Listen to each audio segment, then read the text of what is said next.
Assalamualaikum warahmatullahi wabarakatuh. Sahabat surgaku, pernahkah Anda melihat ayahmu menangis? Agar tidak ketinggalan video-video terbaru kami, Anda harus berlangganan dengan cara pencet subscribe di bawah ini ya. Jangan lupa aktifkan loncengnya ya. Ayah sangat jarang menangis.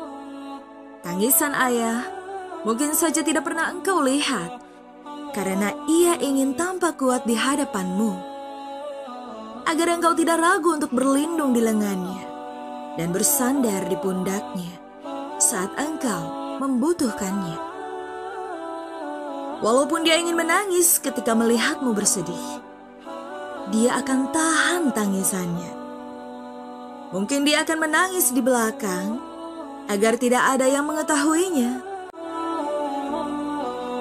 Ayah adalah seorang pekerja keras. Kadang ia pergi jauh demi menafkahi keluarga.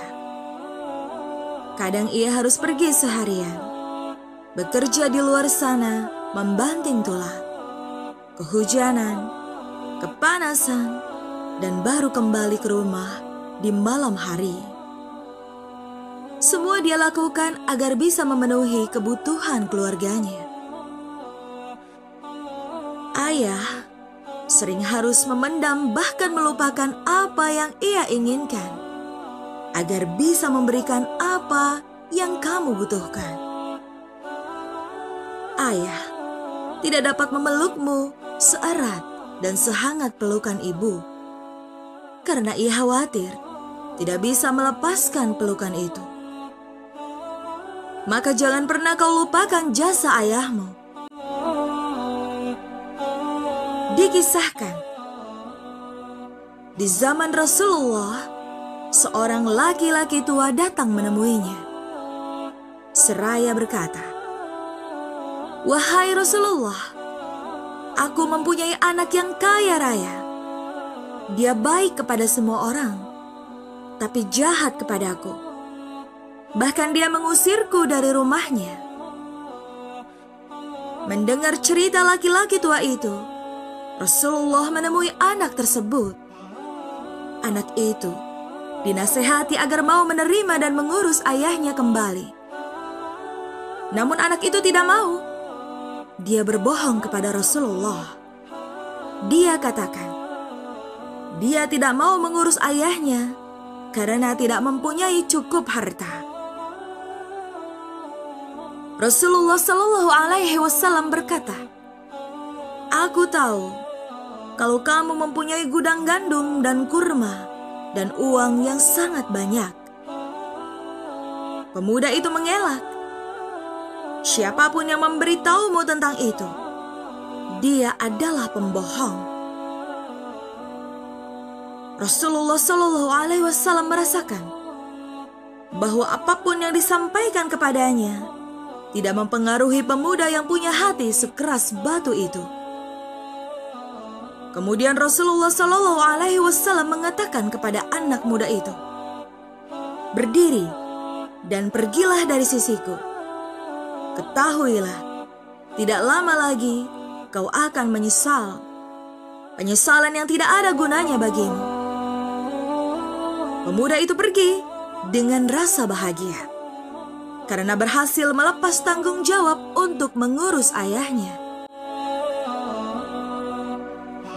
Kemudian Rasulullah memerintahkan kepada sahabatnya agar orang tua itu diberi tempat dan diberi kebutuhannya dari Baitul Mal agar dia tidak kesusahan lagi. Tak lama kemudian, pada saat penjualan kurma datang, pemuda itu membuka gudang kurmanya. Dia terkejut karena semua kurmanya sudah busuk dimakan ulat. Kemudian dia pergi ke gudang gandumnya.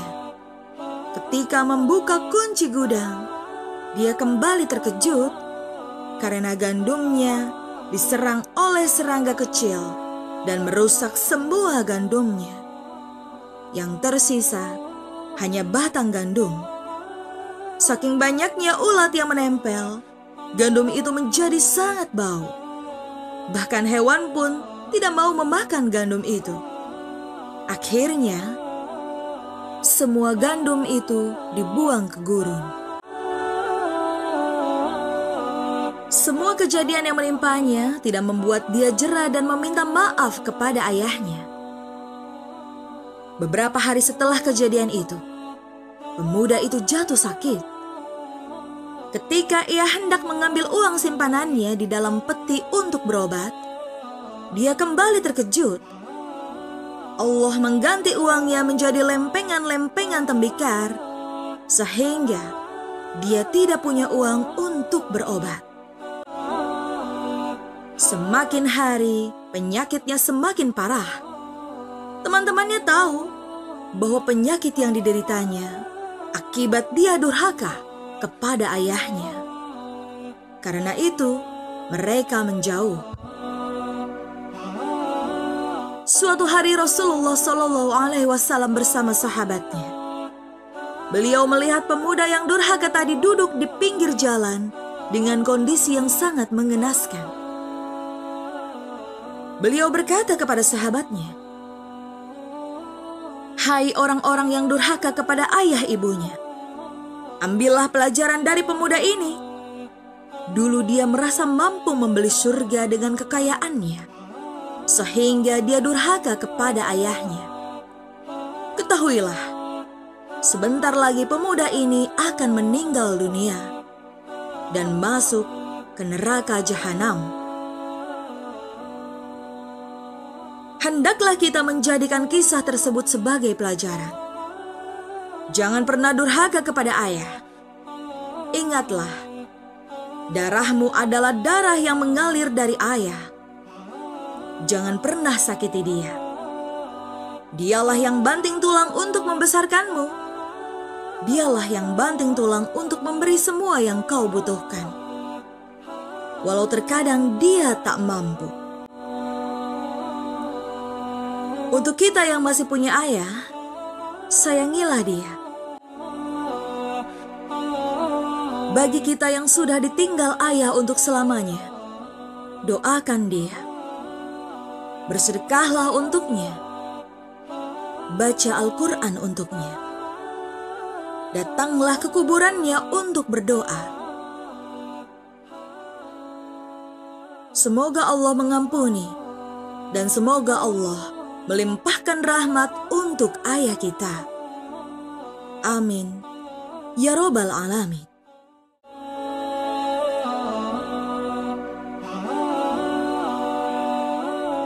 Jangan lupa share video ini ya, biar Anda panen pahala.